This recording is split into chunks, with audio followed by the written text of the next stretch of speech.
people of the earth, hello my besties, welcome back to my channel. Happy Bookmas Day 6. I'm super excited for today's video. I literally almost forgot what day it was, lol. But I'm so excited, and we are going to be talking about some of the books that I disliked in every single month up until November. Now the last one I didn't do November because technically when I filmed it, November wasn't over yet. But now that November is over and I'm filming this in December, I will add November in this video. I'm super excited because I have so much ish to talk about every single one of these books, but low-key I won't be too hard because I know I'm a nice person. So I'm gonna tell you why I didn't like each book, and yeah, you're just gonna know why I didn't like it. I don't know, these are just my opinions, so please don't be too hard in the comments. I didn't like these, you might have liked these. It is not a one size takes all. I'm just saying what I didn't like about these books, and we're gonna go ahead and get started. First, we're gonna start off in January, of course. This book is the Christmas Book Hunt by Colgan. I didn't particularly think this was like the worst book ever, but it wasn't my favorite book. It just seemed to not hit the like top books in my month of January because there were like 6 books, and this book just wasn't my favorite. This book is set in Britain, and it's about this girl who goes off into this small bookish town which has like a bunch of bookstores throughout this town, and she's set to find out her grandfather's book that he had made for her when she was a child, and she's going to set off to look for it. He's like a really popular like book artist, I think, but anyways, she's going off on this adventure to find it. She runs into this guy who was also looking for it as well, but not for himself but for the profit of his uncle or grandfather, I'm not really sure. But anyways, they go on this adventure together, kind of thing, and it's kind of an enemies to lovers type of deal, but also it's not. It's a really interesting story. It just wasn't my like favorite of that month. I think it wasn't like a bad story or anything like that, so I still recommend it, but it's just not one that I was like, oh, I need to hang on to this forever, you know, kind of thing. February is the month that I did not have any books that I particularly did not like. I had 2 or 3 books I think I read that month, and I just didn't find any books that were like horrible. I think I loved all the books in that month, so I don't have anything for February. For March though, I do have one. Unfortunately, this is a love book, and I'm so sorry for all of those who really love this book. It's The Poppy War by RF Kuang. Now let me say something. During this time, I think I wasn't ready to be reading it, for one. For 2, it was really dense during the time I was doing a lot of schoolwork, so I just think that me slowly reading this and not really actually paying attention to every single thing within this book made me dislike it more. Not that there wasn't interesting aspects, the storyline was good. I just felt like I wasn't attached to the character, I wasn't attached to the storyline. I just didn't feel myself liking it as much as I thought I was going to like it, because I really do love like those kind of sci-fi-ish mystery kind of things. Like, it was a lot of stuff and aspects in there that I thought I would really love, and unfortunately I just did not like it. Maybe I'll give it another try next year. I do want to try to give this book another chance and read it all at one time instead of reading it like for 4 different weeks and just kind of like going through it very slowly, because I think that's what made me dislike the book the most. I don't think it was the book itself, because when there was parts that I was able to sit down and actually get interested, I was interested and I liked it. But I think because as a whole, I just didn't get the time to actually sit there and read the book, I didn't like it. So unfortunately, it wasn't my favorite book for March, but I'm willing to give it another try. I'm willing to give this series another try because I've heard so many great things about it, and it just doesn't seem right that I'm one of those people that likes this kind of stuff and doesn't like the book. So I might give it another chance, but during this month I did not like it. Moving on to April, I think you already know which one I'm going to say, but we have The Strawberry Patch Pancake House by Laura Gilmore. No.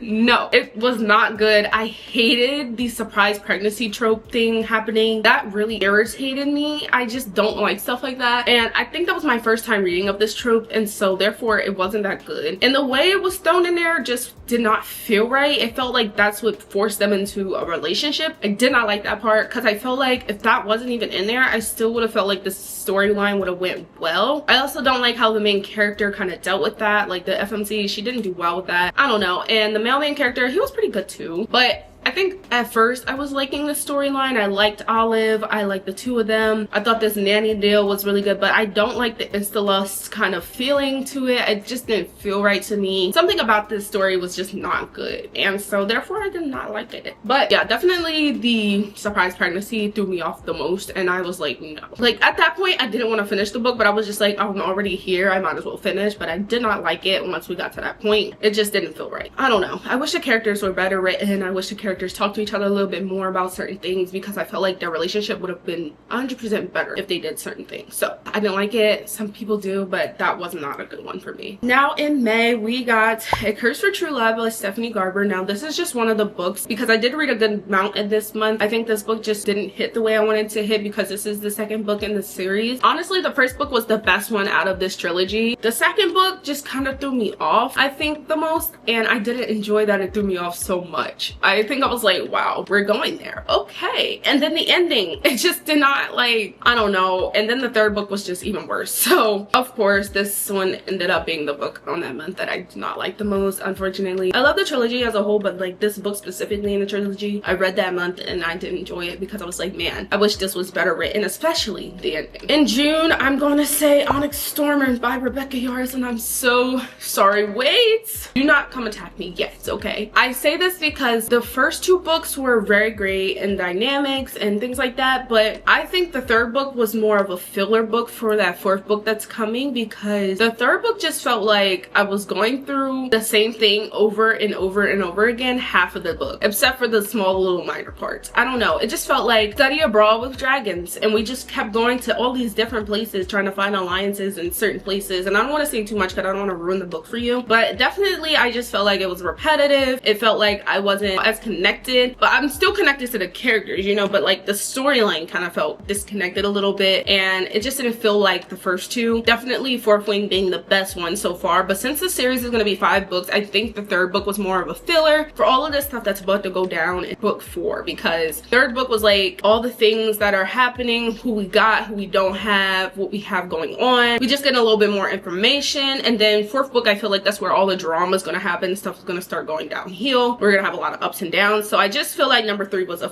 filler book. That's why I didn't like Onyx Storm as much, but this is still my favorite series, so don't get me wrong. I love every single book. I like the story as a story, but if we're separating books out of it, Onyx Storm is definitely not the best one. Moving on into July, we have One of Us is Next by Karen M. McManus. It's something about trilogies wherein like one book is not the best out of the whole series. I don't know, but this one just was not the best for me. It wasn't the greatest. I wish it was much better than it was, because I felt like I was relearning the characters in this way. There was new characters thrown in a little bit in there. It just felt kind of crazy to me. I was like, hello? But honestly, other than that, the book was pretty good. I just didn't like this one the most out of the trilogy. I think that's where my thinking is and where my thoughts are when it comes to being like what's better and what's not, because the first book was really good. I enjoyed that one. I will say that this book had a really crazy plot twist at the end, and I was like, oh, I was not expecting that. But other than that, it wasn't the best book. I wish things were different, but I'm glad for the little surprise factors in there. It was still pretty decent altogether, but as a whole, wasn't my favorite. In August, I read August and Everything After by Jennifer Salvato Distorski. Now this one is a YA fiction, and it's about this girl who lost her best friend. She thinks it's her fault. She moves in with her aunt over the summer in the Jersey Shore. Her mom wants her to figure out her life, get it together, and she ends up meeting this guy named Malcolm who's starting a band. That's basically the premise of the story. I thought it was good in the sense that they got to know each other, meet each other, but I think it would have been better if they stayed friends instead of going into a romantic relationship, which ruined this book for me. In my opinion, I don't think it should have happened that way. Also, Malcolm putting a lot of stuff onto, I forgot her name, the main character, but anyway, I just felt like he was throwing a lot of stuff on her, and she was kind of trying to deal with it on her own without telling anybody. It just felt like a mess, and both of them were just like not stable, and it just felt unfair. I don't know, I just didn't like it. It wasn't my favorite. I don't think I liked it that much out of all the books I read in that month, even though it wasn't that many. In September, I read Cleopatra and Frankenstein by Coco Mellors. Now look, I thought I was gonna love this book a lot because I heard so many great things about it. I love gen fic, I love women's fic, so I thought this was gonna be great. And I'm a big fan of like Taylor Jenkins Reid women's fiction, and I think that's like really my main premise for like women's fiction, and so she's like top of the bar for me, so like nobody else is beating that, right? And so I went into this thinking that I was gonna have like a good experience. This is general fic, and it's like a romance with a slight hint of like friends, family dynamics, right? I went into this book and it was just about a bunch of pretentious people, and I just did not like that. The friend groups were off. It felt like they were friends with each other, but they were backstabbing each other. It was just feeling like a bunch of pretentious, selfish people, and I did not like that. And then there was this switch of POV all of a sudden in one of the chapters without like notice or anything like that, and it just felt kind of off because it was already written in like third person, and then it went on to this other character in first person. I don't know, it was a really weird mixture of styles and I didn't like that. I was confused. I was like, oh, what? Hold on, wait a minute. Something about all of these characters' dynamics did not hit the right way, in my opinion. I think that Cleo and Frank were definitely great at the beginning. Like the first 25%, maybe 30%, this book was good. But then it started being too pretentious. When Cleo tried to let Frank know that she was feeling some type of way about the things he was doing, he kind of ignored it, kind of tried to wipe it off. It wasn't nothing to him. And then their relationship kind of spiraled out of hand. Cleo started freaking out. It just felt like it was a roundabout of things that should have not happened. And I just felt so bad for Cleo at some point because it felt like she was being sabotaged on both ends, from best friends to her husband. I just didn't like that. Altogether, I just felt like everybody was being a little bit selfish and nobody was really caring too much about each other but more about themselves. Friendships got messy, things got messy. I didn't like it. It was a semi-treating trope and there was a semi-this trope and it just didn't hit. Not that this storyline to say that it was bad, but I feel like it could have been written better. And sometimes things just have to be written better because the premise can be amazing, but the writing can just suck and the things about it can just go wrong. Because at the beginning, like I said, was good, but then as it went on, it just felt like things progressively got worse. Unfortunately, I didn't enjoy this book as much as I wanted to. I will still give her a chance because I have Blue Sisters and I really do want to enjoy that, but this book just wasn't it for me. Moving on to October, we got People We Meet on Vacation by Emily Henry. This is my first Emily Henry book. I did not like this book. I am so sorry to all the Emily Henry fans out there. Now, I've heard from other Emily Henry fans and say that this book was not the best of her writing from other ones like Beach Read. You know, I probably will give it a try, but this book was just not that good. I did not enjoy it. I personally wish it was better. Their friendship should have stayed a friendship, for one. For two, I think the build up to what had happened that one summer kind of felt flat. I don't know. I thought it was gonna be like a bigger plot twist, something better was gonna happen at the end, but it just felt like it was a bland plot twist and then like we kept going from there and it just felt bland from there. I don't know. It kind of got boring to me after a certain point. I love the back and forth between their younger days and their older days and stuff like that, but I wish it was more specific of what timeline we were going into because it did kind of feel like we were just being thrown into it depending on the certain chapters. Certain things did connect, but other things didn't, and it just felt like we were being thrown around in certain areas and I didn't like that.